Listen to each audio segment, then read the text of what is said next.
Ayer recordaba cuando me reuní por primera vez con el board, con el comité de la Catedral de Cristal, hace como 11 años.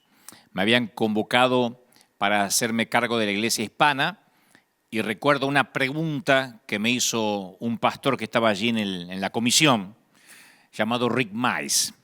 Estaba todo el board de Robert Schuller, quien era el pastor, el senior pastor de Crystal Cathedral, y yo estaba listo para responder cualquier pregunta.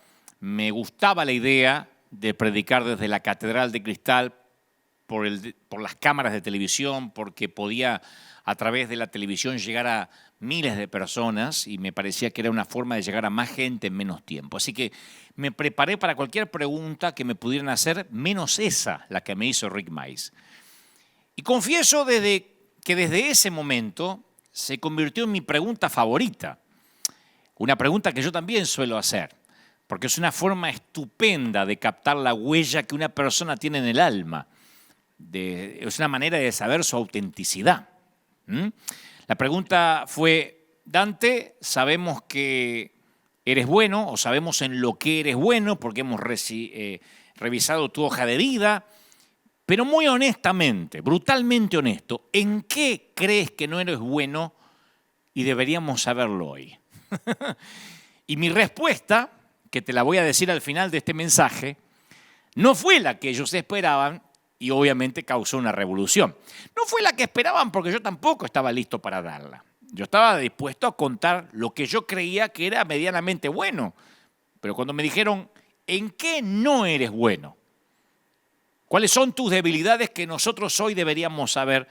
Yo no me esperaba una pregunta así y obviamente lo que ocurrió a continuación no sé si los espantó o los horrorizó, pero sí causó una suerte de revolución.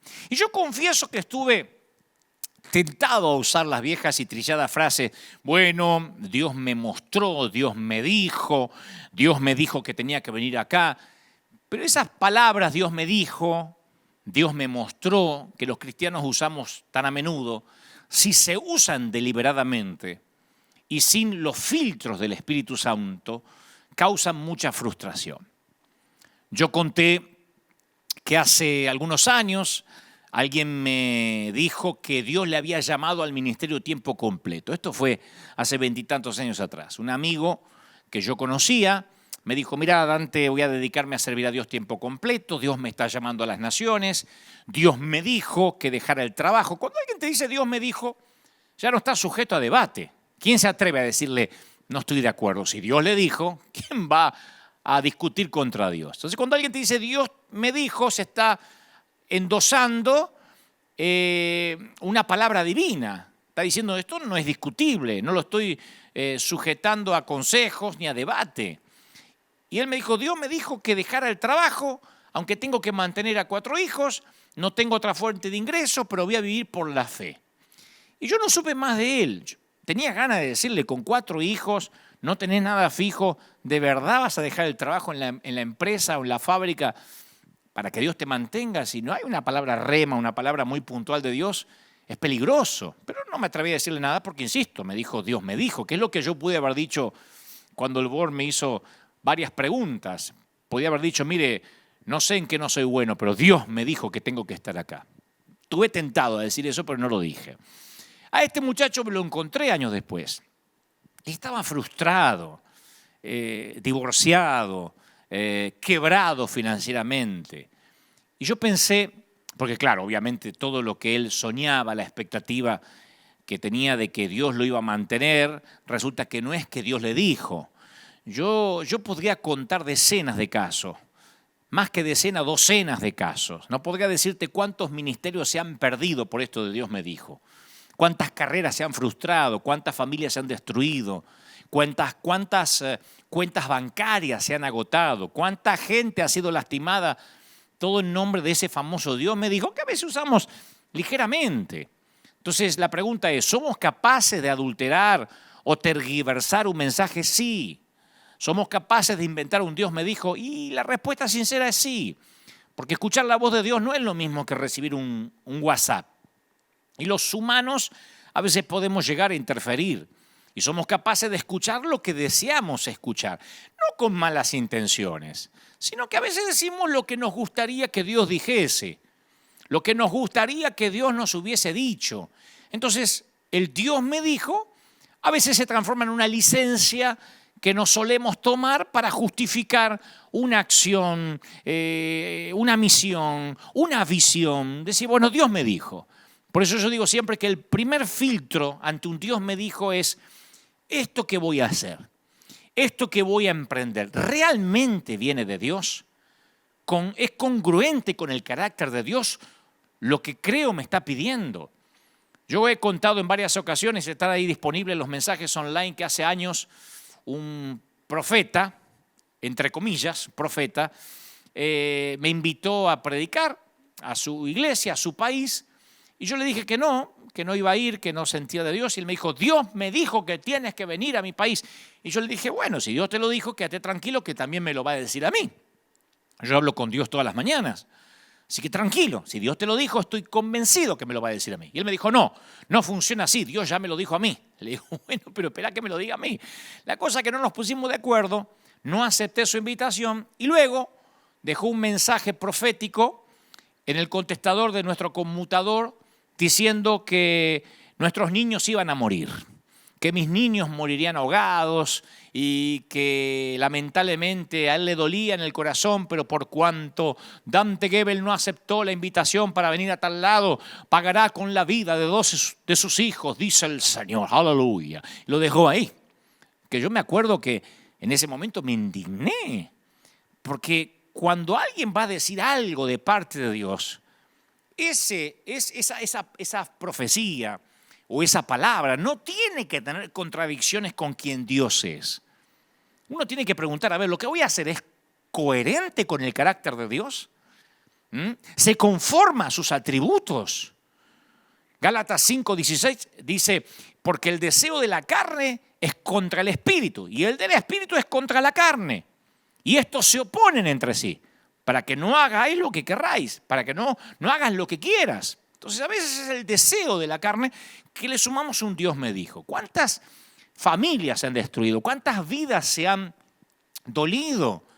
Me consta de mucha gente que se va de una congregación y hasta el hombre de Dios le dice, Dios me dijo que te vas bajo maldición y te va a ir mal y tu familia le va a ir mal. Y claro, después, como vivimos en un mundo donde nos pueden suceder cosas, la vida no es un lecho de rosas, después casualmente el hijo choca el auto, se enferma la mamá y empieza a pensar, es la maldición, porque el pastor me lo dijo, porque salimos sin la cobertura. Y ese Dios me dijo a veces se usa para manipular, para meter miedo. Y no es congruente con el carácter de Dios. Los que somos papás, nunca diríamos una cosa así a un hijo nuestro. Se te va a morir tu hijo. Viene mi hijo, me presenta a mi nieto y yo le digo, se te va a morir ahogado porque no viniste para el Día del Padre. Se va a morir de muerte súbita, vas a ir a la cuna y lo vas a encontrar sin respirar. Te lo digo porque te quiero. Ningún padre diría eso. Mi hijo diría, eso no es congruente con el carácter de mi papá. Entonces el primer filtro es, cuando alguien dice Dios me dijo, ¿es congruente con lo que es Dios? Y quiero que me dejes avanzar porque esto deviene en lo que Dios me dijo que te diga. El segundo filtro es, ¿resiste esto el sentido común? Porque esa es la prueba de la sabiduría. Tener fe no es comprar algo que sobrepasa mi presupuesto. No es casarme sin amar porque Dios me dijo, porque si entra con la falda verde es porque es para mí. No es emprender algo sin estar capacitado, es sentido común. Una vez alguien me dijo que quería dedicarse a la música porque Dios me llamó a cambiar la alabanza y la adoración del mundo, me dijo. Así como alguna vez tuvo Marcos Witt, después Hilson, él iba a ser el que iba a cambiar un antes y un después, un parteaguas en la alabanza mundial. Y le digo, ¿y sabes algo de música? Y me dice, no sé nada de música. ¿Tenés experiencia en música? No. ¿Cantás por lo menos cuando te bañás? No, me dice. Entonces, ¿cómo Dios te va a llamar a incursionar en un campo ajeno por completo a tu carácter, a tu educación, a tu formación, a tu experiencia? Y es ahí cuando decimos que a menos que Él trate con tu carácter, con tu educación, con tu formación y tu experiencia, no te va a usar. No podemos tomarnos del versículo es que Dios usa burros y piedra. Sí, Dios usa burro y piedra, pero no te dejarías operar a corazón abierto por un burro. Ahí es cuando decimos que quizá algo es de Dios, pero no ahora hasta que no tengas la preparación. Así como el primer filtro es a ver si lo que tengo que hacer es congruente con el carácter de Dios, el segundo filtro es el sentido común. Y en esta misma línea de pensamiento yo quiero dejar claro esto. ¿Por qué hago esta introducción? Porque la Biblia es bien explícita respecto al pecado. Y como yo todos estos más recientes domingos he predicado acerca de la gracia, Dios me ha dicho que hable acerca de la gracia, algunos han tenido ciertas dudas. Y me dicen, bueno, pero ¿esto qué significa? ¿Que uno puede hacer cualquier cosa y Dios siempre te perdona? No es tan lineal la cosa. Tenemos un decálogo de lo que Dios prohíbe y eso no está sujeto a debate. El aborto es un asesinato, punto. La Biblia dice, no matarás.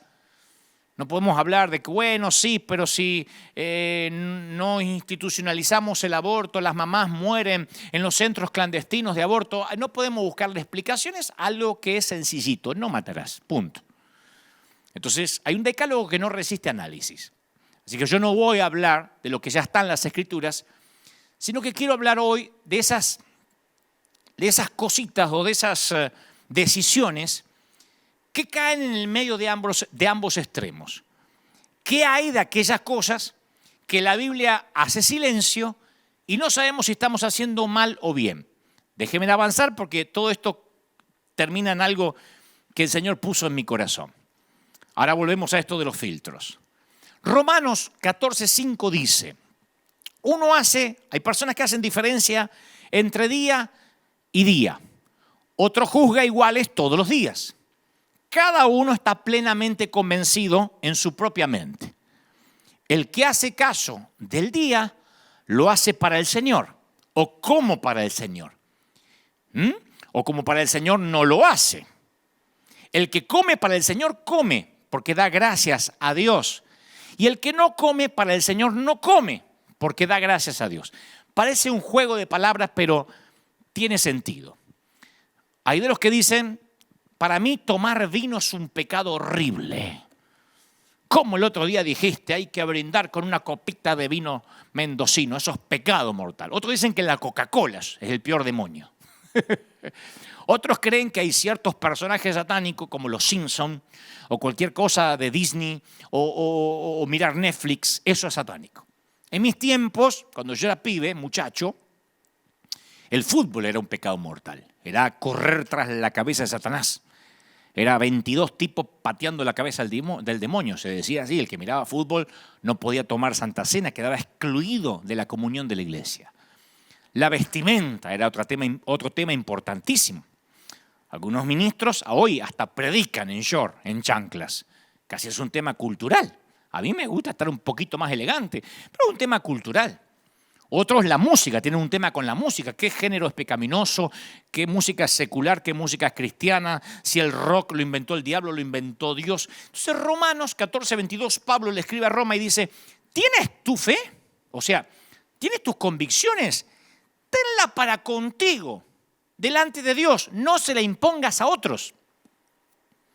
Bienaventurado el que no se condena a sí mismo en lo que aprueba, pero el que duda sobre lo que come o celebra es condenado, porque no lo hace con fe o no lo hace con convicción. Y todo lo que no proviene de la fe o de la convicción es pecado. O sea que, para que no nos compliquemos mucho, la Biblia contiene enseñanzas sublimes, algunas complejas, pero todas son razonables. Si a la Biblia le añadimos una pequeña porción de sentido común, el que quiere sabiduría que la pida, que Él la dará en abundancia, no hay confusión alguna. Entonces algunos dicen, pero no está en la Biblia, eso no está en la Biblia. Mirar Netflix no está en la Biblia, qué sé yo. Otro ejemplo, comer carne argentina no está en la Biblia. Y ahí surgen un montón de frases. La Biblia no habla de la Navidad. Cuando llega el tiempo de Nochebuena y Navidad, se arman unos debates. La Biblia no habla de la Navidad. Y no puede estar todo en la Biblia. Más vale que la Biblia no dice a ciencia cierta cuándo nació Jesús. Pero como digo siempre, está bueno que el mundo occidental se ponga de acuerdo en una fecha.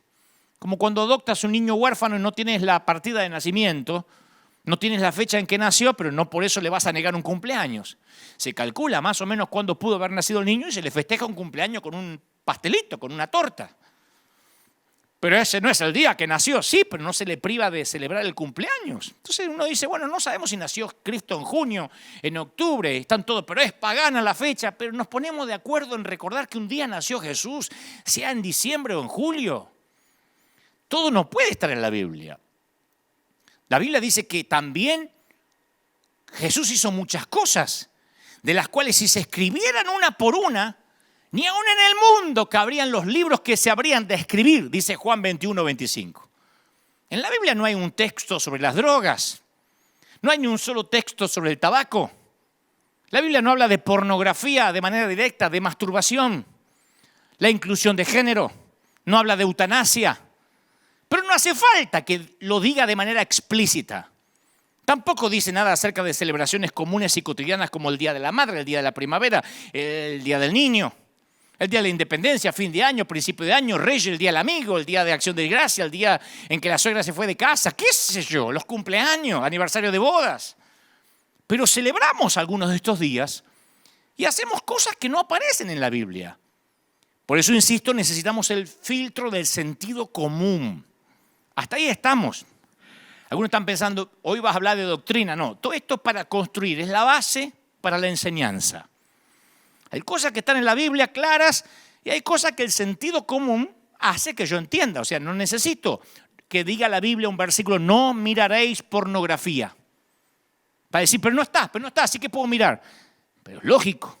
La Biblia habla de las impurezas, habla de los deseos perversos, habla de lo que entra, de lo que contamina al hombre. O sea, el sentido común me hace devenir en que la pornografía es nociva. No necesito que haya un versículo puntual, que sea un pecado capital necesariamente para que yo me atenga a él. ¿Me explico? Y también hay días comunes, como el cumpleaños, como el Día de la Mamá, que no me hace mundano celebrar el Día de la Mamá. Mamá, ¿qué nos decía? Todos los días son días de la madre. Acordate todos los días de obedecerme y yo voy a ser feliz. Pero le encantaba el regalito al Día de la Mamá y no por eso nos agarraba un demonio. O sea, no podemos transformarnos en legalistas de qué está ahí, qué no está ahí y no movernos de manera lineal. Esta es la base de la enseñanza. Ciertas leyes levíticas eran necesarias en Israel porque eran un pueblo de esclavos. Cuando salieron de Egipto necesitaban leyes de higiene, de salubridad, de moral, leyes sociales, leyes familiares. Hay cosas que parecen hasta infantiles cuando uno las lee, pero eran esclavos que no tenían esas leyes. Leyes de convivencia. Esas leyes ceremoniales hasta se consideraba a la mujer que tenía su periodo femenino como inmunda y debía apartarse de la casa, de la cama, a donde se sentaba quedaba inmundo, quedaba contaminado. Era una cuestión de higiene. No habían los implementos que hoy las mujeres pueden contar de higiene, de asepsia. Entonces, el Señor hasta les enseñó a cómo vivir en ese periodo del desierto, cómo cuidarse de alimentos que les podían hacer mal. Hoy decir esto de una dama es una ofensa. Pero siempre es más fácil confeccionar una lista de reglas. Tomar la Biblia literal y ahí nace el legalismo. Como dijimos estos domingos, cumple las reglas, eres espiritual. No cumple las reglas, eres carnal. Entonces no podemos decir, ahora retomo lo que dije al principio, me dijo Dios, porque así está en la palabra y esto no cambia, de manera literal. Porque para eso Dios nos da varios filtros. No podemos decir, Dios me dijo, acá lo dice y esa es la única verdad. Sí, técnicamente esta es la verdad. Pero también aquí habla Satanás. Cuando le dice, si postrado me adorares, esas son palabras de Satanás y están en la Biblia. Aquí hay gente que duda. Aquí hay gente que maldice. Si yo tomo la Biblia de manera natural, de manera lineal, significa de que a veces puedo tener hasta licencia de hacer algo incorrecto si no lo hago a través del filtro del Espíritu Santo. El primer filtro es, ¿realmente esto viene de Dios? Lo decíamos recién, ¿esto es congruente con el carácter de Dios? ¿Dios va a decir que se te mueran tus hijos porque no aceptaste una invitación? El segundo filtro es, ¿resiste el sentido común? Dios me va a pedir que yo me lance por fe y deje un trabajo. Dios me va a pedir que abandone una empresa para dedicarme a vivir por fe y que me mantengan y vivir de las ofrendas. No digo que eso necesariamente esté mal, pero realmente Dios va a pedir, si tienes que pagar una cuota el mes que viene, que dejes de pagar. Hay un sentido común, no es falta de fe. Otro filtro, ¿esto me conviene? Todas las cosas me son lícitas, pero no todas me conviene, dice 1 Corintios 6:12. El término griego para conviene es para mi ventaja. Si algo no me da ventaja en mi vida espiritual, no me conviene. Entonces, mi vida espiritual se reforzará tomando esta decisión. ¿Esta decisión va a fomentar mi integridad? ¿Es conveniente para mi crecimiento, para mi santidad? Otro filtro, ¿esto me edifica? ¿Le agrega un ladrillo a mi pared? Todo me es lícito, pero no todo edifica. La palabra griega edifica se traduce construir una casa. Hacer esto incrementará mi estabilidad espiritual, me dará mayor madurez y solidez. ¿Te das cuenta que es sencillo entender las Escrituras? No es solamente, pastor, ¿qué se puede hacer? ¿Hasta dónde puedo tocar a mi novia? ¿Puedo jugar en el casino? ¿Hasta cuánto me puedo emborrachar? No es qué puedo y qué no puedo, es sentido común, son filtros. Hágase todo para edificación, dice 1 Corintios 14:26. Hágase todo para edificación.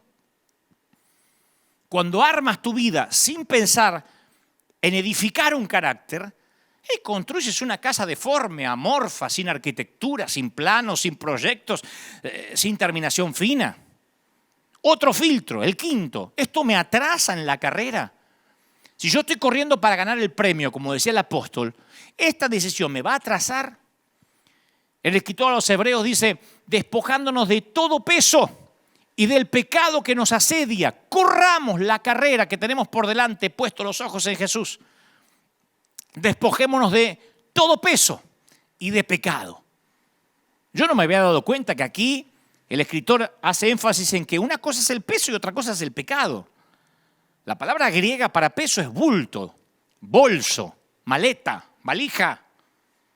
Hay un nivel de nuestra vida espiritual donde tu gran problema no es el pecado, sino los bultos inútiles que te distraen de tus prioridades. Imagínate un deportista que entra en competencia, mañana tiene que competir, correr los 1000 metros llanos, lo que sea. El día anterior se emborracha, trasnocha, come como un condenado. Es un tipo que pecó, no va a poder correr el otro día de la resaca. Pero imagina a otro que se entrena, se acuesta temprano, bebe solo agua, come verdurita, pero cuando sale a correr con botas y un abrigo de lana. ¿Cómo se llama eso? Estupidez. Tiene una carga innecesaria. No pecó, pero tiene carga. Entonces, dice el escritor, despojate del pecado, es lo más sencillo. Después hay que despojarse del peso. Y el peso son cosas innecesarias. El sexto filtro, esto me domina. Todas las cosas me son lícitas, pero yo no me voy a dejar dominar por ninguna. A mí me impresiona la gente que es dominada por cosas. Yo conozco gente que no puede despegarse del celular un segundo. He visto acá en la propia congregación o donde he ido a predicar gente que en pleno mensaje tiene que contestar o escribir. Estoy en la iglesia, después te llamo, carita. Como si fueran jefe de Estado y están recibiendo el estatus del Pentágono. No pueden esperar, no pueden desconectarse. Otros no pueden dominar su adicción a viajar. Conozco ministros que necesitan escapar a alguna parte, inventarse un viaje ministerial porque los viajes los dominan. Si no están en un hotel o viajando, se siente que no pueden respirar. Otros no pueden prescindir del vino. Si no hay vino en la mesa, dejan que la comida se enfríe y salen corriendo a buscar vino. No dicen, bueno, no hay vino, tomo otra cosa. Si no hay vino, se endemonian. Se manifiestan. Otros en Argentina no pueden prescindir del mate. Y yo sé que están diciendo, pero el mate es pecado. No, seamos lineales. Se trata de qué me domina. ¿Puedo prescindir? ¿Puedo prescindir de eso? Bueno, me gusta tomar café y si no hay café, me agarra el ataque de pánico, me cambia el carácter, se me vuela la paloma y me bajan los buitres. O puedo prescindir. O puedo decir, no me dejo dominar por nada. Otro filtro. Y este es mi consideración humilde, quizá uno de los más importantes. ¿Estoy buscando licencia para pecar? Yo vengo predicando la gracia desde hace 3, 4 semanas. Y hay un montón que están preguntando, ¿entonces se puede hacer cualquier cosa? ¿Estamos buscando licencia para pecar de verdad? Primera de Pedro 2:16 dice, no como algunos que tienen la libertad como pretexto para hacer lo malo. Siempre vas a encontrar lo que estás buscando. La Biblia, sin el Espíritu Santo, te da licencia para matar, para suicidarte, porque dice, y Judas fue y se ahorcó. Ok, me voy a ahorcar. La Biblia, sin el discernimiento del Espíritu, te da licencia para pecar. Salomón tenía 900 esposas. Bueno, voy a empezar a coleccionar. O sea, los que quieren licencia para pecar, el mensaje de la gracia le viene como anillo al dedo. Entonces puedo hacer de todo. No, lo que estás buscando es licencia para hacer cualquier cosa. O sea, quieren saber qué se puede y qué no, cosa de no perderse de nada divertido. Otro filtro, ¿esto es ejemplo para otros?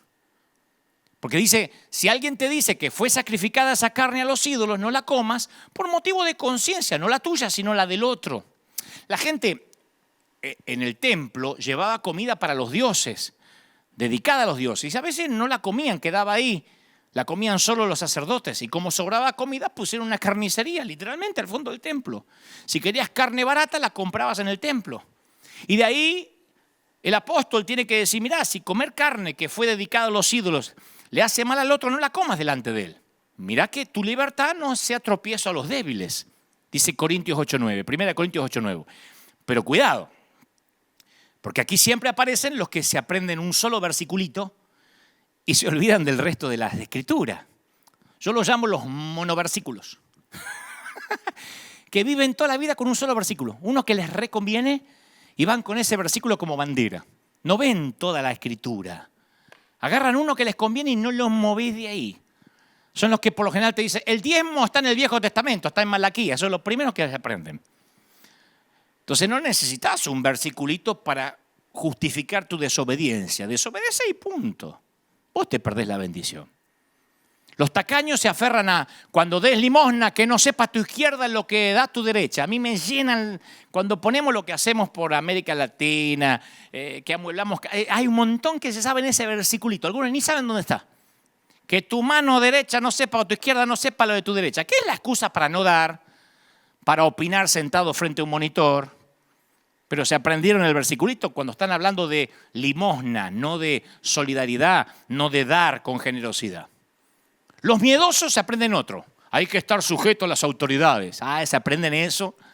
Aunque el resto de la Biblia muestra que los discípulos se hacían matar cuando un gobernante prohibía lo que Dios ordenaba u ordenaba lo que Dios prohibía. Pero se agarran del versículo, hay que obedecer para no correr riesgo. Y los fariseos aprenden el no hagas tropezar al débil.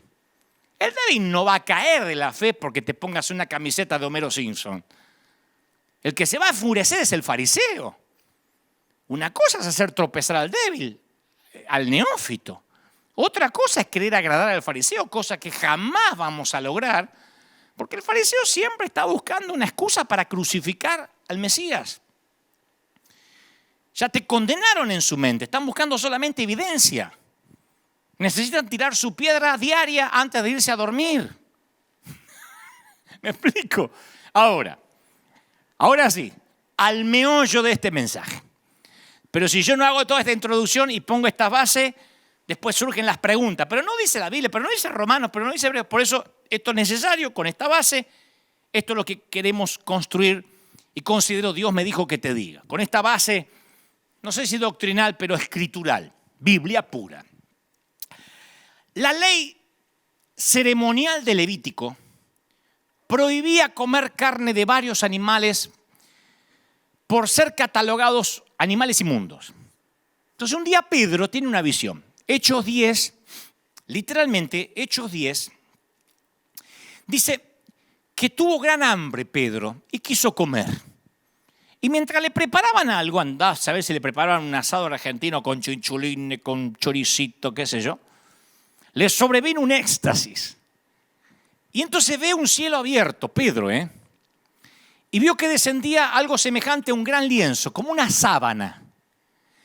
Atado en las 4 puntas, era bajado a la tierra. Una sábana, un lienzo.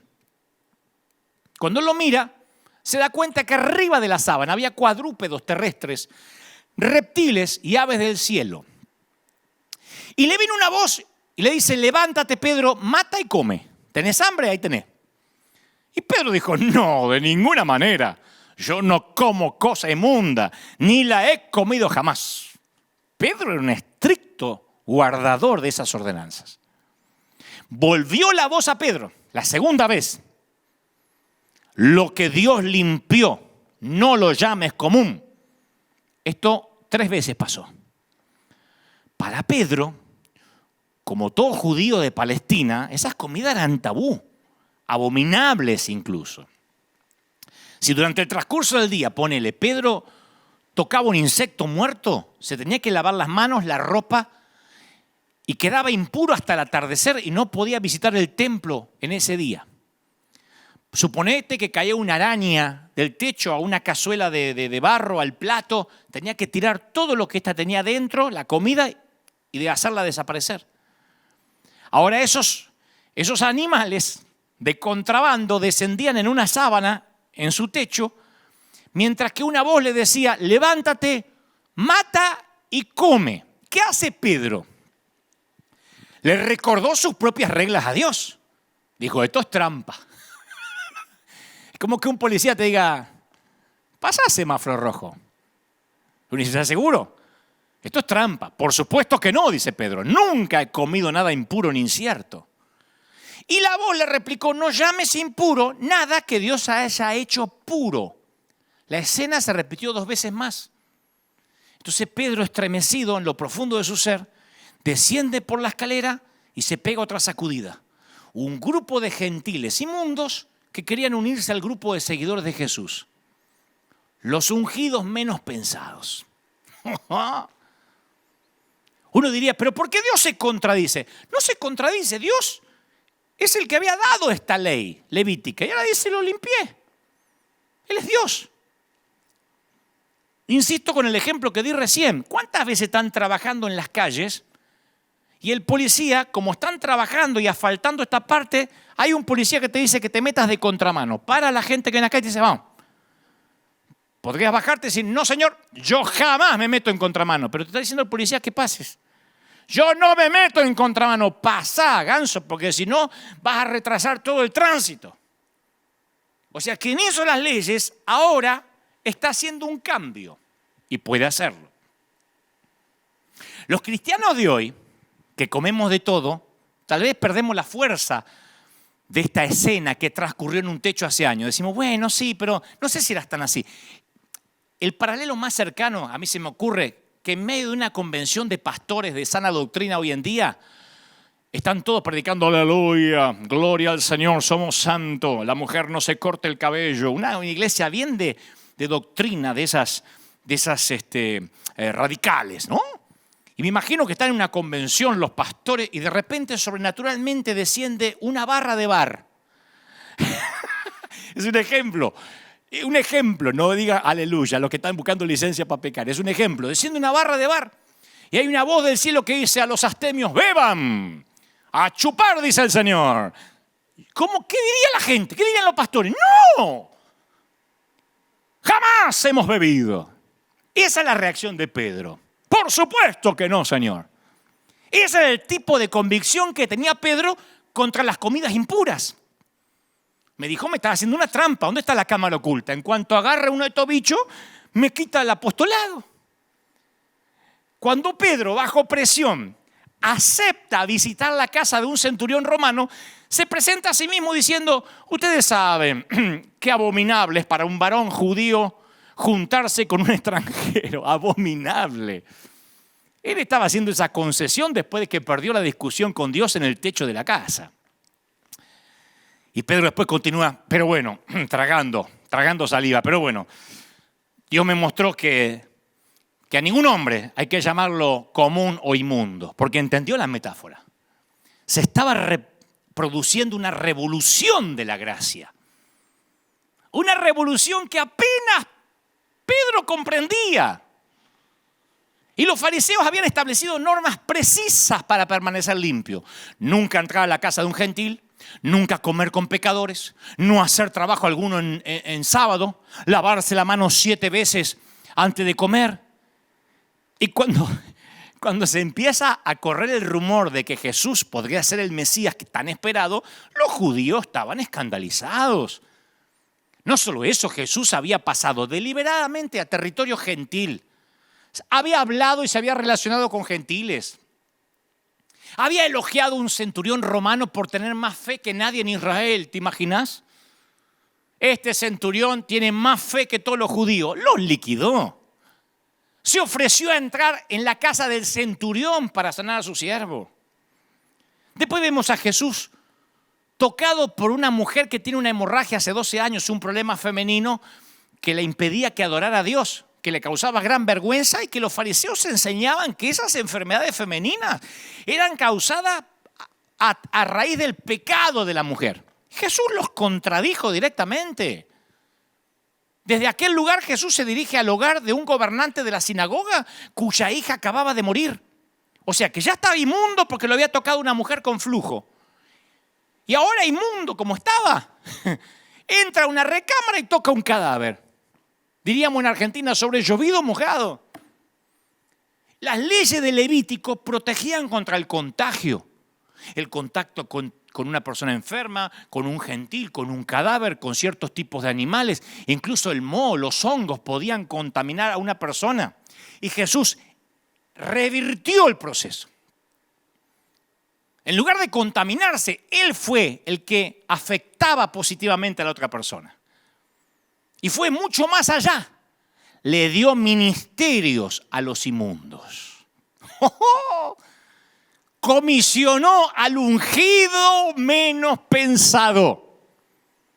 Y ahora me voy a detener por lo menos en 2. Toda la semana, bueno, no toda la semana, cuando publiqué el título decían, va a hablar de David, va a hablar de quién es el ungido menos pensado. Voy a hablar de 2 que el Señor ungió, 2 inmundos para los ojos de todos. ¿Y por qué hice toda esta introducción al principio de Dios me dijo cuáles son los filtros? Porque la Biblia no la podemos tomar de manera lateral sin el filtro del sentido común. Si esto me edifica, si esto me retrasa en la carrera, si esto resiste el carácter de Dios, si esto pasa por el sentido común. Porque si no, no hay manera de entender este mensaje. Dios no usa gente así y nos cerramos en un versiculito. Como el que se agarra del versículo ese, no, hay que obedecer a las autoridades, hay que obedecer a las autoridades. Y la autoridad te dice que te inclines ante un Dios de Nabucodonosor, ante una estatua y te vas a inclinar. No. Vamos a obedecer en tanto y en cuanto no se contradiga con lo que Dios nos pide, con nuestras convicciones. La Biblia no puede poner manzanitas para que entendamos esto. Entonces, cuando el Señor toca a los inmundos, no solo los toca, va más allá. Les da un ministerio y esto va... Cuando el Señor me mostraba esto, yo decía, esto va a liberar tanta gente. Porque yo sé que muchos dicen, está bien, yo me siento perdonado, me siento que la gracia me alcanza, pero no puedo servir a Dios. Yo no puedo predicar, yo no puedo hacer nada. Me escribió alguien el otro día que dijo, yo podría salir a repartir comida, pero me siento inmundo para repartir comida. Le digo, ¿qué vas a hacer? ¿Lavarte la mano 7 veces? ¿Qué querés? ¿Hacer una caminata a la Virgen para sentirte puro? Si ya el Señor te purificó y nuevas son las misericordias cada mañana. Pero hay en la mente una cautividad que heredamos, que ahora que el Señor nos perdonó, ahora tenemos que pasar la penitencia de madurar. Hasta que Dios a lo mejor te unja. Una cosa es la salvación, otra cosa es el ministerio, la comisión. Y yo voy a las Escrituras y me encuentro que el primer ungido, el ungido menos pensado, no lo podemos buscar en la gran comisión. No podemos buscarlo entre los apóstoles. El primer orador de vanguardia no figura en la lista de los 12. Mucho antes de que Pablo tomara una pluma, este predicador ya estaba dedicado a la obra. Así que no estoy hablando de Pablo. ¿Dónde Jesús fue a comisionar a su primer ungido, al ungido menos pensado? A un cementerio, a un lugar inmundo por excelencia para el judío. ¿Quién fue el primer embajador enviado? Un loco, un lunático. El primer hombre ungido por Jesús era un loco convertido en evangelista. Su historia se encuentra en el 5º capítulo del Evangelio de San Marcos.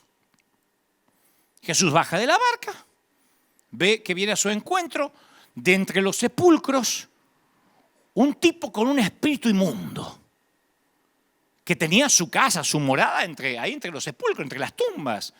Y no podían atarlo ni con cadena porque las rompía, lo habían atado con grillos, dicen las escrituras, con cadena, y las cadenas las hacía pedazos como si fueran de tergopol.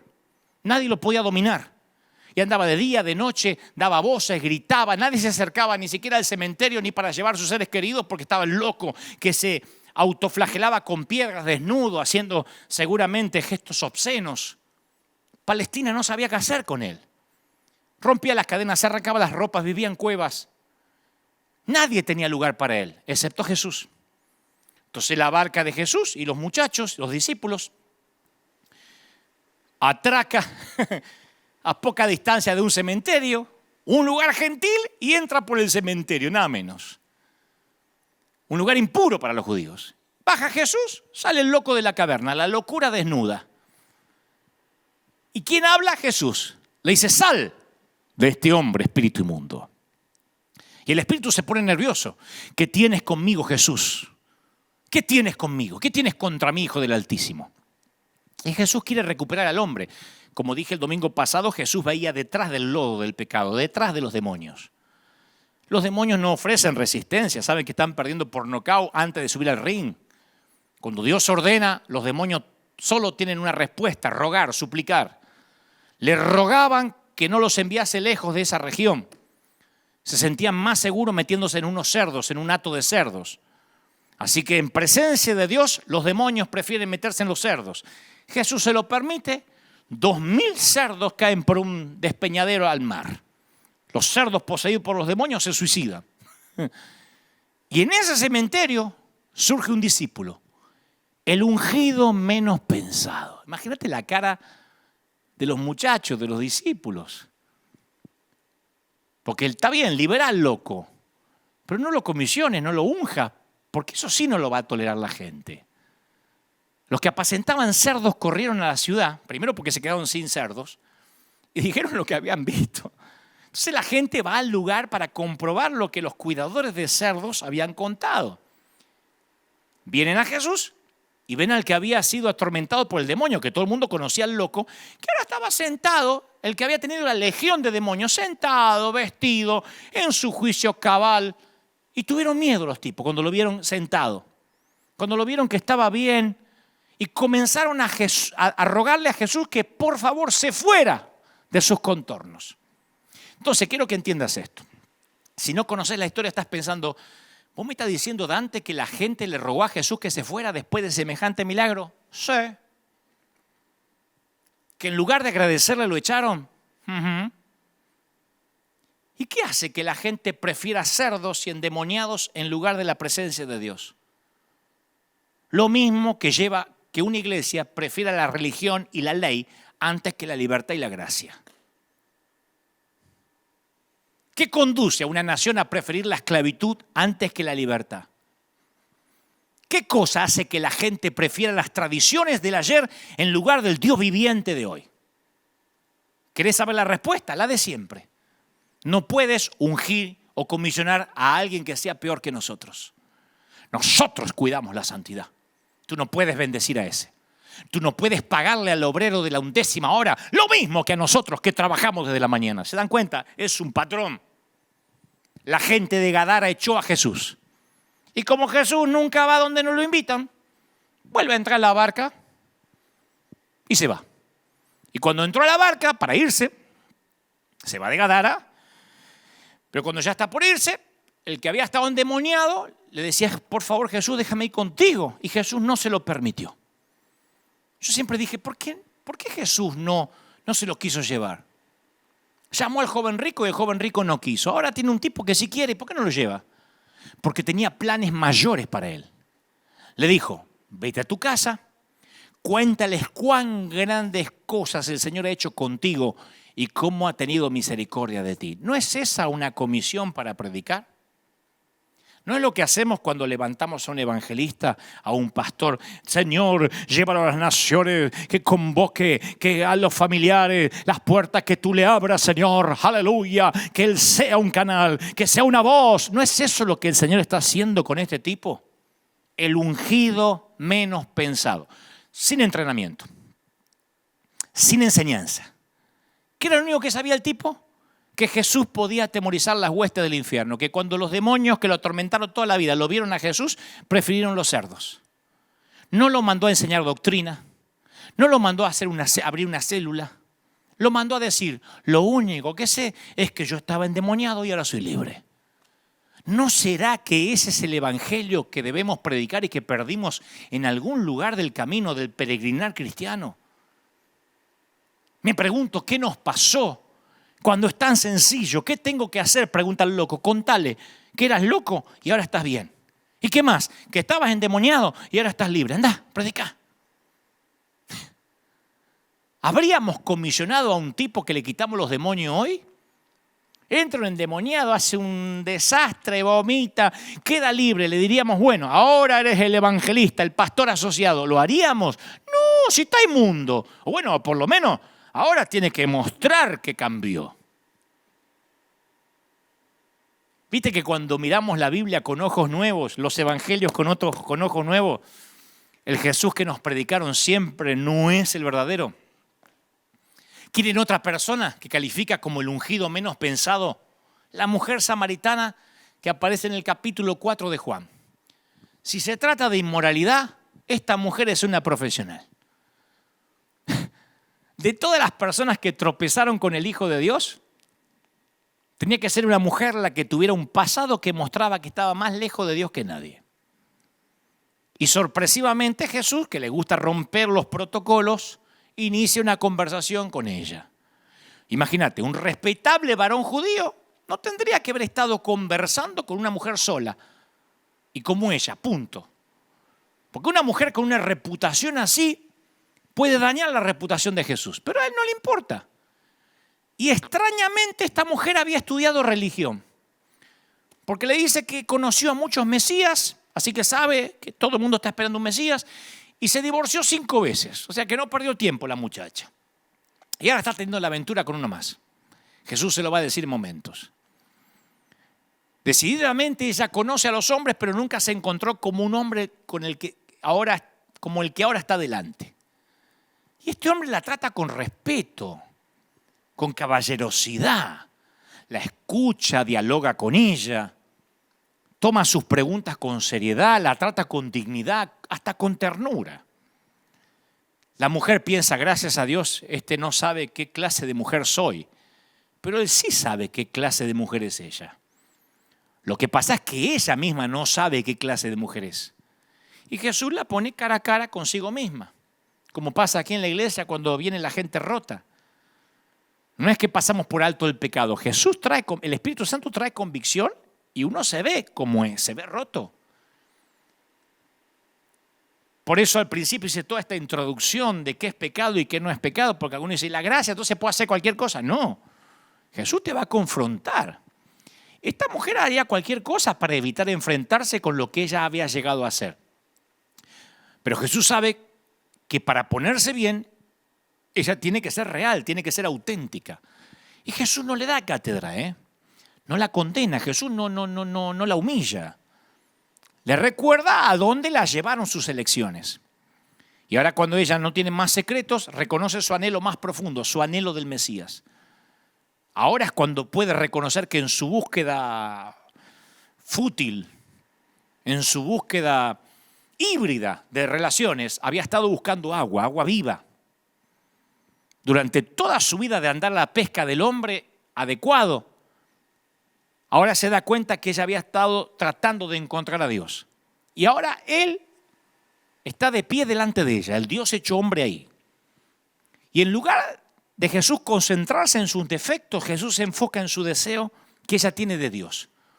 Jesús reconoce que ella llevaba toda la vida buscando amor en lugares equivocados y honra su pasado mirando dentro de su corazón.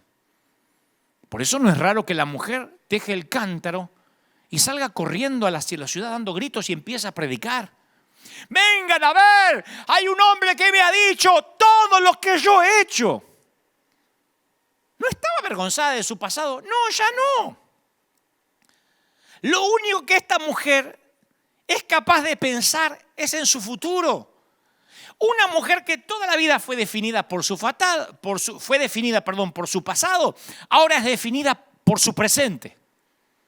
Su pasado embarrado, lleno de errores, atiborrado de pecado que la condujo hacia ese hombre que no se parece a nadie. Y ella quiere que todos conozcan a ese hombre que acaba de hablar con ella. Porque la mujer que estaba junto al pozo tenía todo en contra. Si miramos su vida, cualquiera la consideraría como no redimible, no salvable, no enseñable e inmunda. ¿No me creen? Muéstrame en una sola iglesia que nombre predicadora a una mujer que entra por la puerta, que ya pasó por 4 divorcios y que ahora tiene un amante. Y pasa al altar, se arrepiente y el pastor le dice, muchacha, usted va a ser una pastora, que usted va a ser una predicadora, una profeta. ¿Con ese pasado? Está bien, Dios te perdonó, pero nosotros no. Está bien Lázaro que haya resucitado, pero las vendas no te las vamos a sacar tan rápido. No es que simplemente cometió alguna falta, sino que vivió una vida de errores. Y la Biblia dice que ella llega al pozo cerca del mediodía, porque las mujeres respetables lo hacen a la mañana temprano. Ella entiende que no tiene que hacer nada que haría una mujer respetable. Jesús la respeta. Jesús no ve lo que ven todos los demás en ella. Porque para Jesús esta mujer es salvable, enseñable y redimible.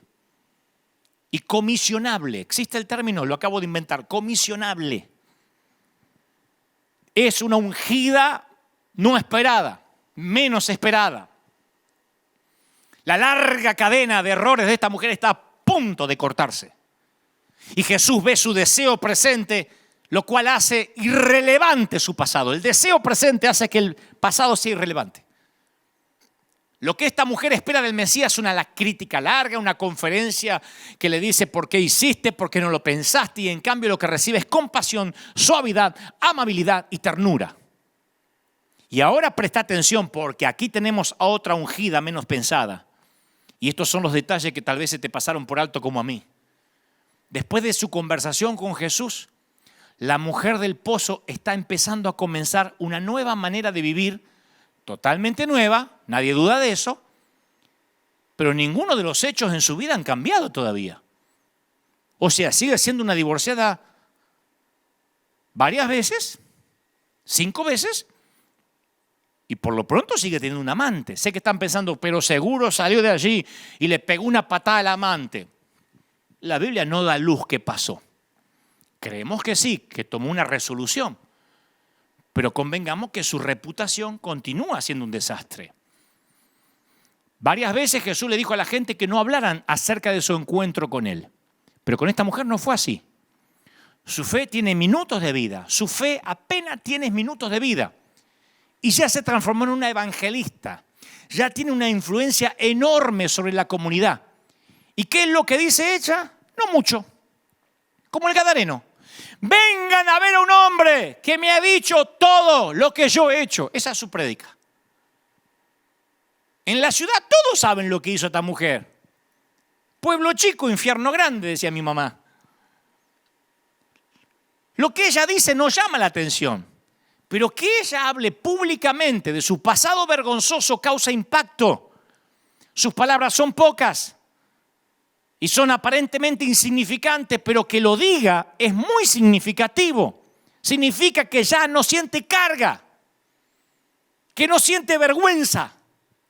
Lo que en realidad está diciendo es, yo sé que ustedes saben quién soy. Soy la loquita robamaridos. Soy aquella que todas desconfían.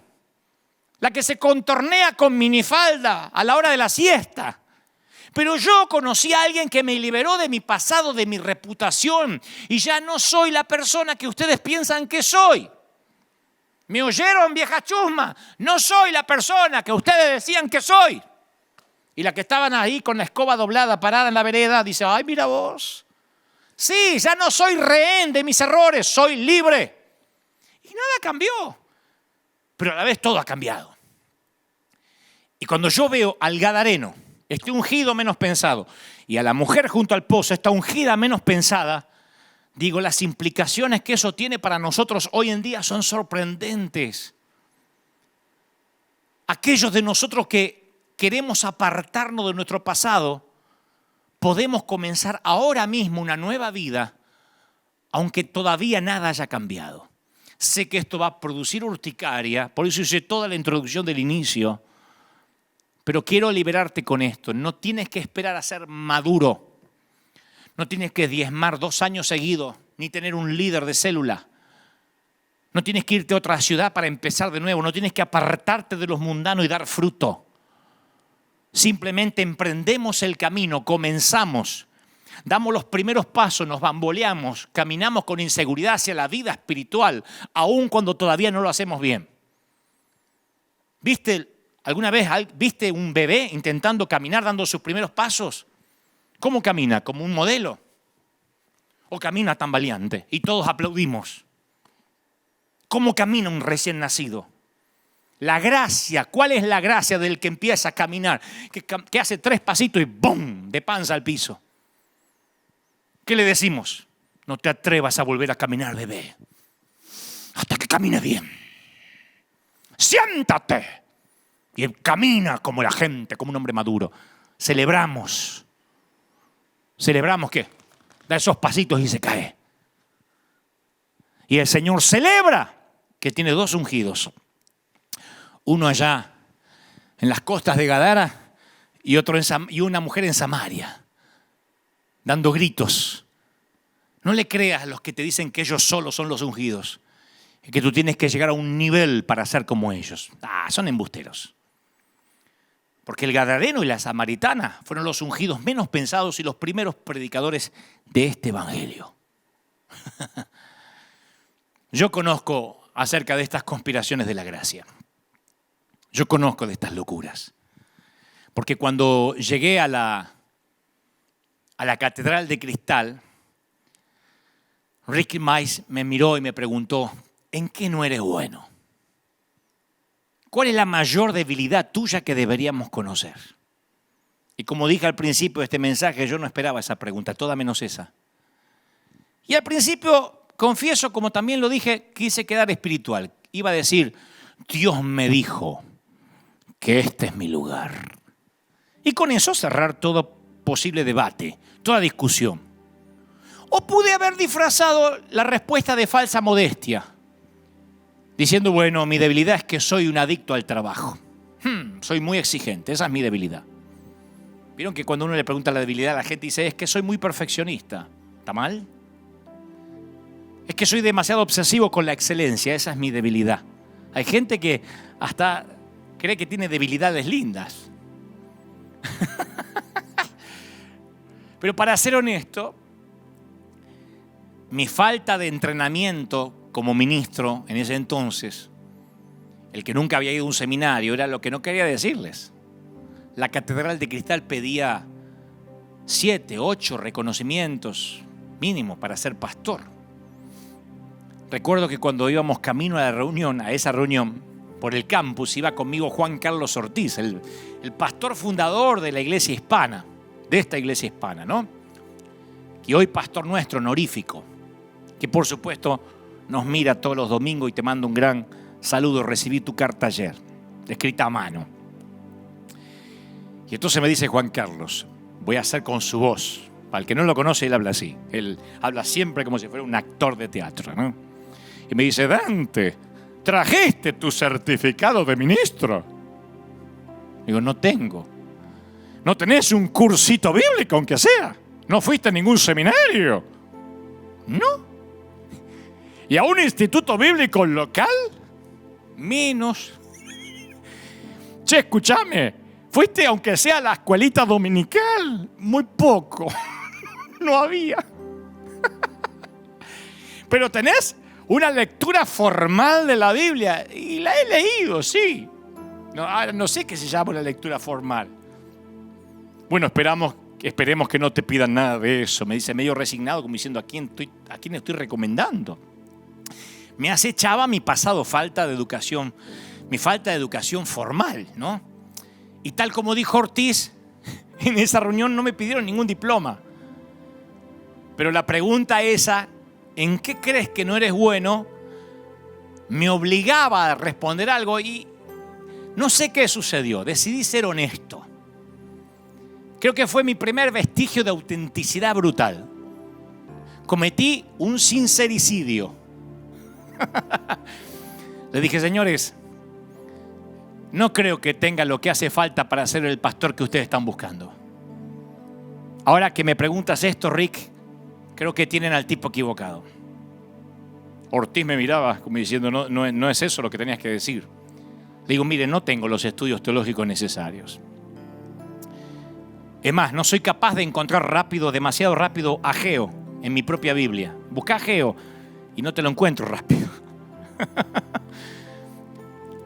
Yo solo soy un simple muchacho del sur, de allá. Y Dios me trajo hasta aquí y por providencia divina hasta la fecha me prestó los oídos de la gente, más específicamente de los jóvenes. Todos un silencio sepulcral ahí en la mesa y de repente se abre la puerta y entra Robert Schuller, senior pastor de Crystal Cathedral. Schuller era alto, era como ver entrar a John Wayne. Era un tipo, ¿saben quién era John Wayne? Algunos muchachos no saben, pero de mi tiempo sí, altísimo. Parecía un actor de Hollywood, bronceado, gigantesco. Hi, my friend. Me saluda. Hola, mi amigo. Y yo le digo, hi, con mi único inglés. Hi. Nice to meet you. Hasta ahí llegaba. Y me pregunta, ¿arminiano o calvinista? Eso sí sabía, que los arminianos creen que la salvación se puede perder. Que uno es salvo, pero después uno tiene que hacer méritos para no perder esa salvación.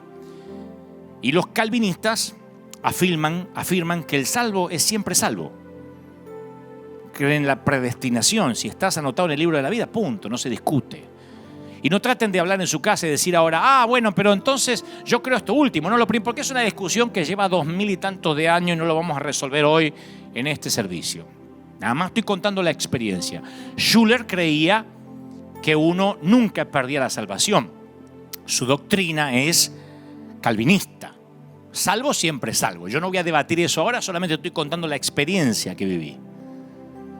Y entonces respondí, mire, en cuanto a calvinista o arminiano, le digo, mire, yo creo que jamás un hijo de Dios pierde la condición de ser hijo de Dios, haga lo que haga.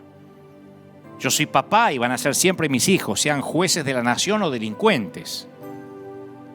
Pagarán sus consecuencias por lo que hacen, pero siguen siendo mis hijos. Y ahí veo que se sonríe porque él creía eso. Pero agrego, de igual modo yo cuido mi salvación con temor y temblor. Y todos hicieron silencio porque ahí estaba contradiciendo su doctrina. Y me pregunta, ¿por qué? Le digo, bueno, porque si llego al cielo y resulta que no había que cuidar la salvación, de igual modo no habré perdido nada por cuidarla. Si llego al cielo y resulta que no había que cuidarla, voy a decir, bueno, no perdí nada, entro. Pero si llego al cielo y resulta que me entero que sí había que cuidarla con temor y temblor, entonces lo voy a echar de menos a usted, lo voy a extrañar mucho. Y se hizo silencio como en las películas. Esto lo teníamos que poner en la serie de Netflix. Se hizo silencio así como en la película. Cuando todos están esperando a ver qué va a decir el jefe, se para Schuller y dice, contrátenlo. Y entonces uno de sus yernos le dice, porque había escuchado unos minutos antes que Schuller entrara a la habitación, había escuchado lo que yo dije, que no tenía preparación teológica y todo eso. Dice, es que no tiene las condiciones. Y Schuller da una frase que de algún modo me ayudó a ponerle título a este mensaje. Disparó lo que Dios me dijo que te dijera. Schuller, que actualmente está en la presencia del Señor, dice, sí, yo sé, es el hombre menos pensado para esta catedral. pero denle lo que Él les pida, lo quiero a bordo. A mí me gustó la frase y la atesoré. Él dijo, es el hombre menos pensado, solo cambia la primera palabra, el pastor menos pensado, el misionero menos pensado, el gadareno menos pensado, la samaritana menos pensada, el ungido menos pensado. Y un par de años después, cuando ya no existía la catedral y comenzaba River Church, las asambleas de Dios de Argentina me otorgarían las credenciales de ministro ordenado. Un año después lo harían las asambleas de Dios americana, hasta la fecha, cuya cobertura espiritual nos bendice. Entonces ahora tengo ambas credenciales, las de aquí y las de Argentina. En el 2019 la Escuela Superior de Teología de California me otorgaría el título de doctor honoris causa en divinidades. Y pensar que la vieja no lo pudo ver, le podría decir la vieja, como se decía antes, mi hijo el doctor.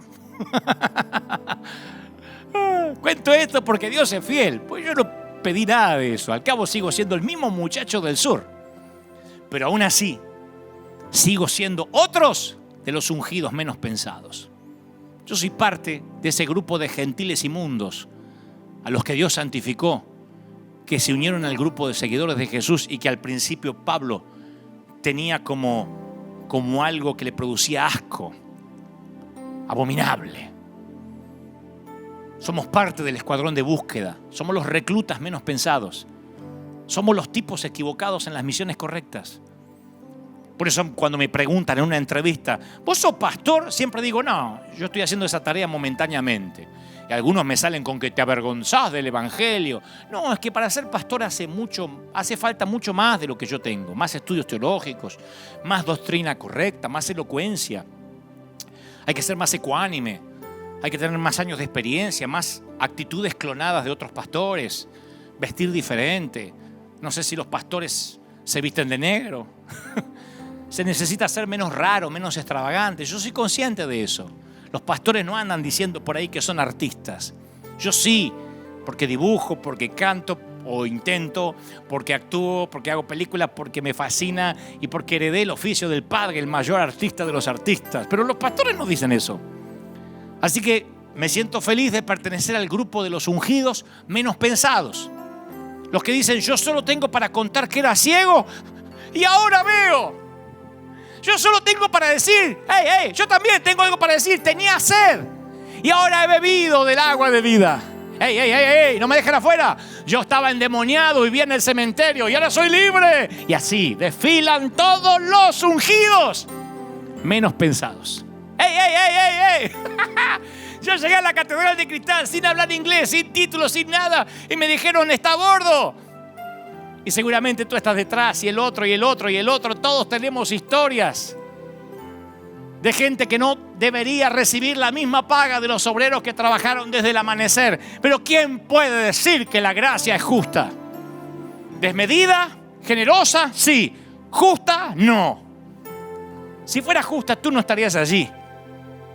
Y si crees que Dios es justo, mira a quién te está predicando. No importa cuánto hayamos crecido, todavía necesitamos crecer más. No importa cuán maduros seamos, nunca cesaremos de madurar.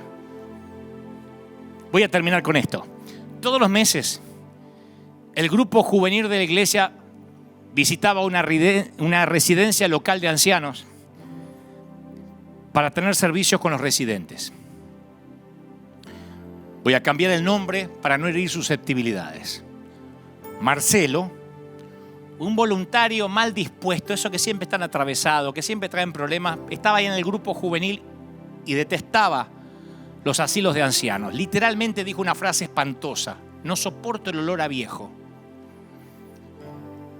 Pero por estar en el grupete, porque le gustaba una chica del grupo, iba a la residencia de ancianos y cada vez que iba se sentía fuera de lugar y miraba la hora para irse. Se solía recostar sobre la pared trasera mientras que la gente hacía el servicio, en medio de dos residentes de sillas de ruedas. Y la primera vez que fue, apenas terminó la reunión, Marcelo estaba pensando a dónde estaba la chica que le gustaba para irse más rápido, cuando alguien le tomó la mano de una de las sillas de ruedas. Mira hacia abajo y vio un hombre muy anciano, frágil, en la silla de ruedas. ¿Qué otra cosa pudo hacer Marcelo más que sostener la mano del anciano? No se la pudo quitar. La boca del hombre estaba abierta, su rostro no tenía expresión alguna, estaba así. Y le agarró de la mano. Y Marcelo no sabía si el hombre oía, veía, pero sí le tenía agarrada la mano. Así que él miró para un lado y para el otro, se inclinó al anciano y le dijo: perdón, pero me tengo que ir. Y el hombre no lo soltaba. Entonces él le dice: pero voy a volver, se lo prometo. Y ahí el viejito lo soltó. Marcelo quedó un poco choqueado con la experiencia y al mes siguiente volvió, y al otro, y al otro, y al otro, y al posterior. Y siempre pasaba lo mismo: se paraba en el fondo, el anciano de la silla de ruedas le agarraba la mano y no se la soltaba hasta que Marcelo le decía: perdón, pero me tengo que ir. En la sexta visita comenzó el culto y el anciano no había aparecido en su silla de ruedas.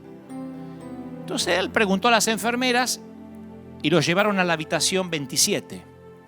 Y el anciano estaba en la cama con los ojos cerrados y respirando con dificultad. Marcelo nunca había visto a alguien muriéndose, pero sabía que el anciano estaba cerca de irse. Y sabía que quizás no lo iba a volver a ver nunca más. Y él confesaría después, Marcelo, que tenía muchas cosas para decirle, pero no le salían las palabras. Y se quedó con el anciano como 1 hora, hasta que el director del grupo de jóvenes interrumpió para decir: nos tenemos que ir. Marcelo se puso de pie, apretó la mano del anciano por última vez y le dijo lo mismo: lo siento, perdón, pero me tengo que ir. Y cuando se dirigió hacia la puerta, tratando de recuperar su compostura, porque sabía que ese anciano ya no lo iba a encontrar vivo el mes siguiente, había una mujer parada en la puerta y casi la atropella. Le dice: uy, perdón. Y la muchacha dice: no te preocupes, yo estaba esperando verte. Yo soy la nieta de Antonio. Oh, ni siquiera sabía su nombre, dijo Marcelo. La nieta le dijo: la muchacha dijo: ¿sabías que se está muriendo? Sí, ya sé. Bueno, quería conocerte. Cuando los médicos me dijeron que se estaba muriendo, yo vine rápido, dice la nieta. Dijeron que no podía hablar, pero ha estado hablando conmigo, no mucho, pero ha hablado. Y anoche se despertó. Me miró a los ojos y me dijo: por favor, dile a Jesús, a Dios, díselo por mí. Y mi abuelo cerró los ojos y se recostó. Y dice la chica: a mí me tomó por sorpresa. Y entonces me aclaré la garganta y le dije: abuelo, no hace falta que yo le diga adiós a Jesús, porque vas a estar con él pronto y lo vas a poder saludar. Y dice: y mi abuelo luchó para abrir los ojos de nuevo y me dice, con una claridad que hasta en este momento me acuerdo, me dice: ya sé, hija, pero Jesús viene a verme todos los meses. Se para al lado de mi silla de ruedas, me toma de la mano y no quiero que yo me haya ido sin que Él sepa. Quizás no sepa que me tengo que ir. Dile a Dios por mí. Cerró los ojos y no ha vuelto a hablar desde entonces. Dice la chica: yo le dije a la enfermera lo que me había dicho mi abuelo y ella me habló de ti, de vos, que venís todos los meses y tomás la mano de mi abuelo. Quería darte las gracias por él, por mí. Y bueno, nunca pensé que Jesús fuera como tú, con tatuajes raros, con aretes en las orejas, con ese pelo. Pero estoy seguro que Jesús está muy feliz que te hayan confundido con él. Y Antonio falleció en paz a la mañana siguiente. De esta historia yo saco la conclusión de que si un mal seguidor, mal dispuesto como Marcelo, puede ser confundido como Jesús, tal vez tú y yo también podamos. Bienvenido al Evangelio simple. Bienvenido al Evangelio de los andrajosos y de los tipos pocos probables. Bienvenido al verdadero Jesús de los evangelios que leemos con ojos nuevos. Bienvenido al Evangelio de los ungidos menos pensados, como Marcelo, como el loco gadareno, como la mujer junto al pozo, como el que apenas diferencia a un arminiano de un calvinista, como tú, como yo, la gente rota, rara, extraña. Bienvenido a Jesús. A donde estés, di conmigo: Señor Jesús, te recibo como mi suficiente Salvador. Entra en mi vida, cámbiame. Anota mi nombre en el libro de la vida. Gracias por perdonarme mis pecados. Quiero ser una nueva persona. Amén. Amén. Ahora mírame. Esto es lo que va a pasar. No va a cambiar tu vida ya. Si estás metido en un lío grande, el lío va a durar un tiempo. Si estás en un matrimonio difícil, el matrimonio tal vez siga siendo difícil o se ponga peor. Lo que pasa es que los pastores no te dirán esto. Te van a decir, ahora tiene una nueva vida, salga y disfruta. Y sales y te frustras. La vida se va a poner un poco dura. El Señor prometió que si lo seguíamos tendríamos aflicción y que las cosas a veces se pondrían difíciles. Así que no te puedo prometer que esto es como ingresar a un multinivel. Esto no es Herbalife ni Amway. Esto es seguir a Jesús, cargar la cruz. Así que posiblemente tu reputación aún siga siendo mala.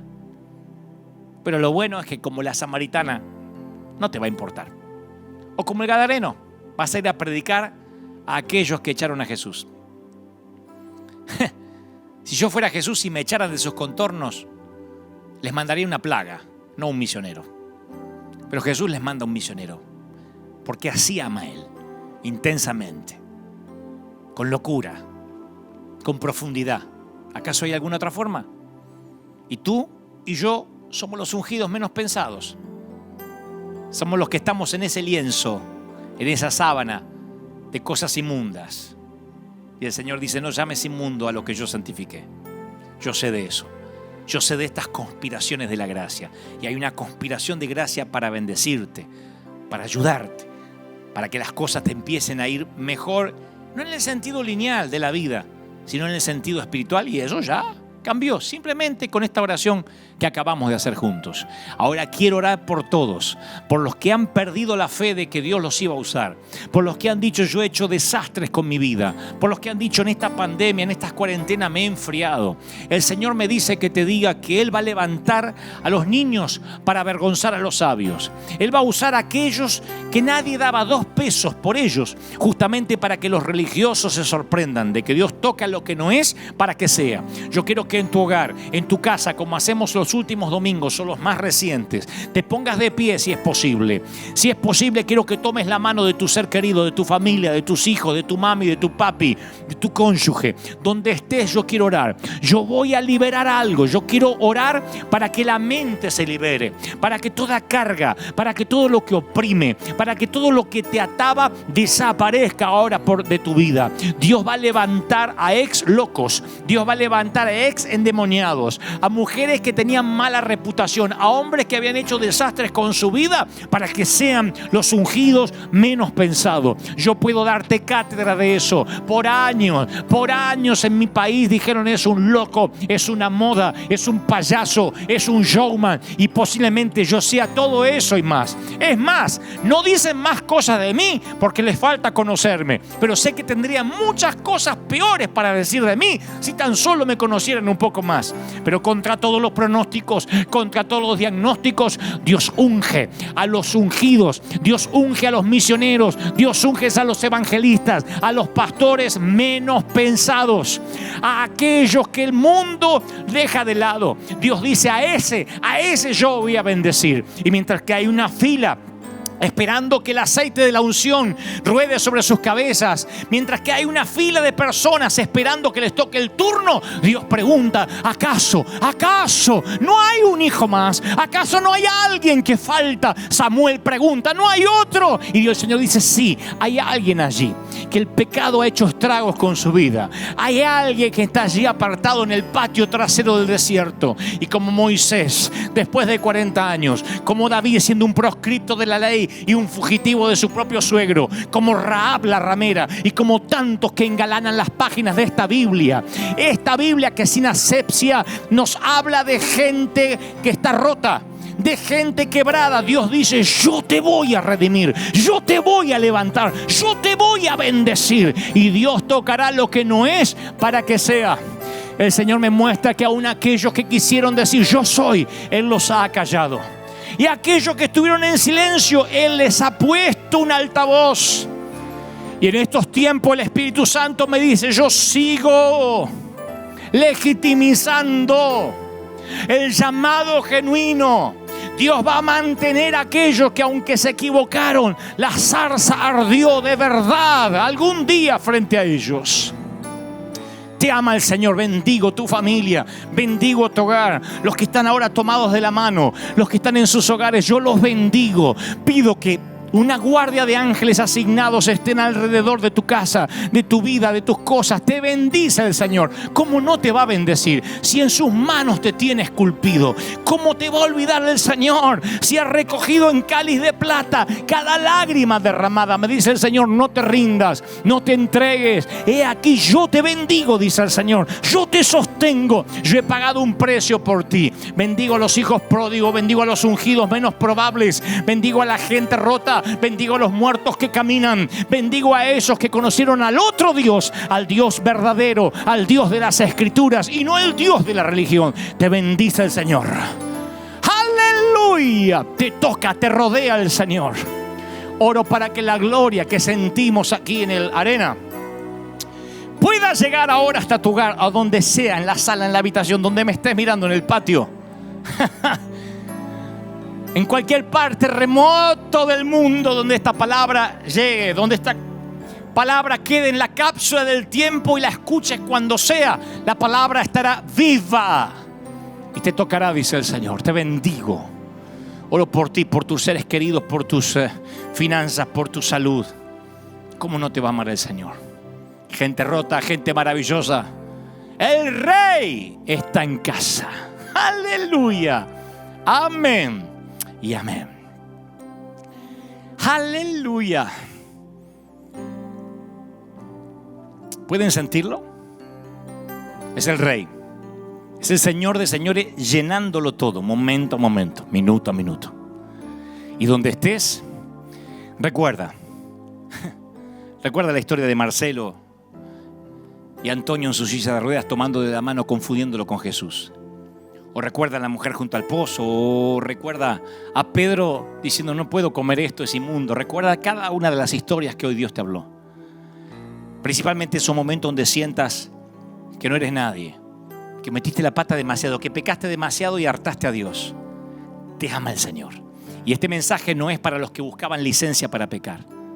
Por eso hice la introducción y expliqué el sentido común, el Dios dijo, lo que la Biblia dice, para que entiendas el significado de la verdadera gracia y la verdad bien entendida. Que Dios te bendiga. Que Dios haga resplandecer su rostro sobre ti. Recuerden escribir a nuestro email si quieren aplicar para esta ayuda, esta tercera ayuda financiera que vamos a enviar a distintos países, esperemos a 15 o 18 países de nuestra América Latina. Ahí está otra vez el email, migente@riverarena.org. No hay guiones, nada raro, no hay barras. Mi gente, ahí está, migente@riverarena.org. Escriban ustedes a este correo y entonces ustedes envían la información que les dije hace un ratito, no los voy a aburrir de vuelta, y nosotros vamos a ver cómo podemos hacer para enviar esta ayuda a esas fundaciones que realmente lo necesitan y que queremos que salgan, que bendigan. No espere decir cuando esté santo, cuando esté mejor. Vamos, Dios te acaba de comisionar, eres el ungido menos pensado, el menos esperado. Esto es el evangelio de los tipos poco probables en las misiones correctas. Que Dios te bendiga. Los dejo con la placa final también para que nos ayuden, para que esta siembra, para que esta semilla no se detenga, para que este río nunca pare. Que Dios te bendiga, que guarde y que te llene de bendición. Que tengas un día extraordinario y nos vemos aquí, Dios mediante, el próximo domingo, si las cosas no cambian y por supuesto Dios nos sigue dando providencia, salud, oxígeno y su gracia. Chao, hasta la próxima. Que tengas un muy buen domingo. Chao.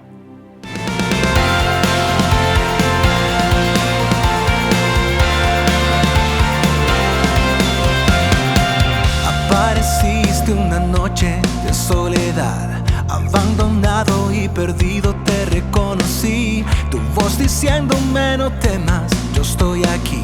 El Padre me envió por ti y me curaste las heridas, me sanaste, mi Jesús. Todas mis cargas las dejaste allí en la cruz. Algo tan grande no lo puedo comprender.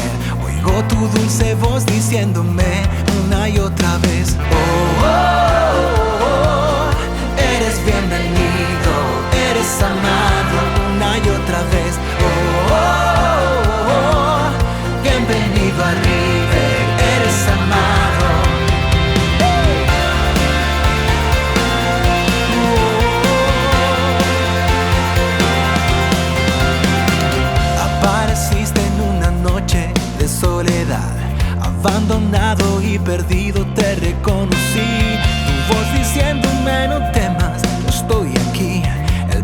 me envió por ti. Y me curaste las heridas, me sanaste, mi Jesús.